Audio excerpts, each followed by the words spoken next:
In this video, I want to introduce the Facebook Business Manager, which is really your go-to place to, if you're running any kind of pages, groups, ads, if you're working in a team, you've got to be using the Facebook Business Manager from now on.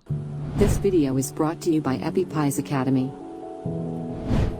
Now, there's some confusion of like, why should I do that? Because if you're on your regular Facebook, like I am now that I'm showing you, you can just go to pages, for example, and you can just click on create your page here.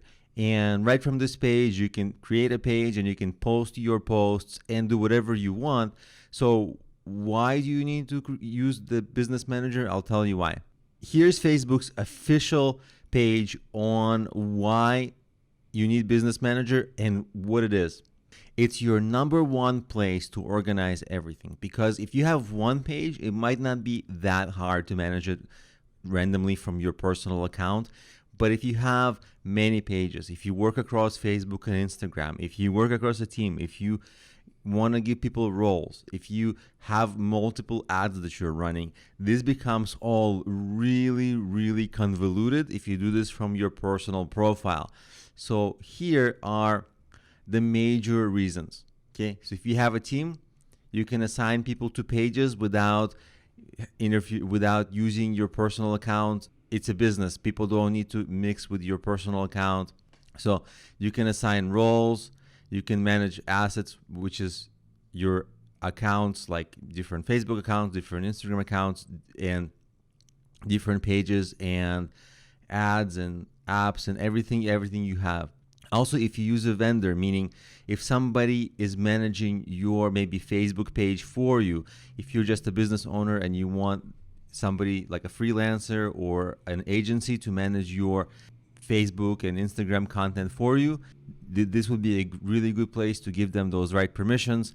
So again, they don't cross over with your personal account. They also talk about permissions here. I've already touched on that. They have extra security features. That's important. And also, just in case you are not just a small business owner who wants to use their own pages, but just in case maybe you are trying to start like a Facebook marketing agency, or you're just a Facebook marketing freelancer and you have many clients, well, this is the way to manage this, so they can all give you permissions so that you don't get lost in different logins and logging into a million different accounts. You'd have it all here and you'd be able to manage it from here. So this is great for people who have beyond just one very basic page. And even if you have just one very basic page, still, this is your place to be. Now, how do you get to the Facebook Business Manager? The URL of the Facebook Business Manager is business.facebook.com. Very easy. business.facebook.com. You come here and you can create an account, and that's what we're going to start doing in the next video.